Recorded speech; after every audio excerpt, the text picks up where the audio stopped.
Well, now the Agriculture Ministry is set to launch a task force to look into maize production in the country in an effort aimed at trying to solve the recurring delay in payment of maize farmers. This comes only a day after Deputy President William Ruto announced the release of an additional 2.1 billion shillings to be paid out to the farmers who have not been paid since late 2017. Christine Kamau with more. Waziri wa Kilimo Bwana Kiunjuri, tujue ya kwamba sasa mchezo umeisha. Tafuta hawa watu ambao wanakula mali ya wengine, utuletee tufunge, ama wewe mwenyewe utakuwa na shida katika hiyo shida mambo. Kwa sababu hatuwezi kuwa kila saa pesa inatolewa na inakulwa na wachache. This was the warning shot that the Agriculture Cabinet Secretary Mwangi Kiunjuri, whose ministry has been riddled with various scandals affecting farmers, got from the head of state during the Mashujaa Day celebrations, after reports emerged that maize cartels in conjunction with some national cereals and produce board officers took advantage of the poor recording systems and swindled over 2 billion shillings at the expense of maize farmers. And even before the 30-day grace period lapse, where the president directed that a task force be formed, led by Cabinet Secretary Kiunjuri together with Governors Patrick Haemba and Jackson Mandago, in a bid to find a lasting solution and address outstanding issues, perhaps the untold suffering of peasant farmers may be halfway solved. We have already acted accordingly, and we have been holding meetings the last 1 week. The last meeting was held yesterday at Kilimo House with the governors concerned, both from the sugar belt and also from the food basket area, that is governors from the North Rifts. And we have now agreed on the composition of the task force. We have agreed on the terms of reference of the task force. And therefore, what we are doing next week is that we are coming up with a gazette notice so that we can gazette the task force.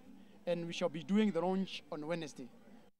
This comes hot on the heels of the announcement by Deputy President William Ruto of the release of an additional 2.1 billion to be paid by farmers this coming week.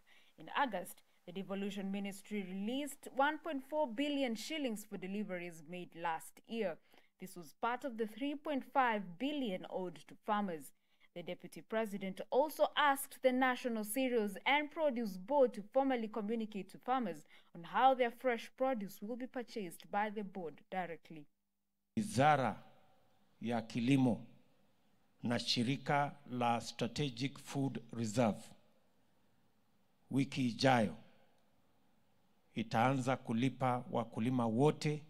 Tumetoa pesa zingine bilioni 2.1 kulipa wakulima wote wa mahindi ambao deni zao hazikuwa zimelipwa. Hatutaki makosa itokee vile ilitokea mwaka uliopita.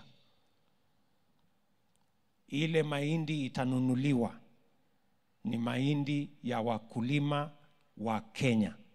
Speaking at an event in Mathira constituency, Laikipia County Senator John Kinyua defended Kiunjuri from any wrongdoing in the maize scam, alleging that some traders conspired with National Cereals and Produce Board to supply maize illegally. Kwa hivyo tunaambia wale ambao wanahusika, hasa DPP, EACC pamoja na mkuu wa upelelezi,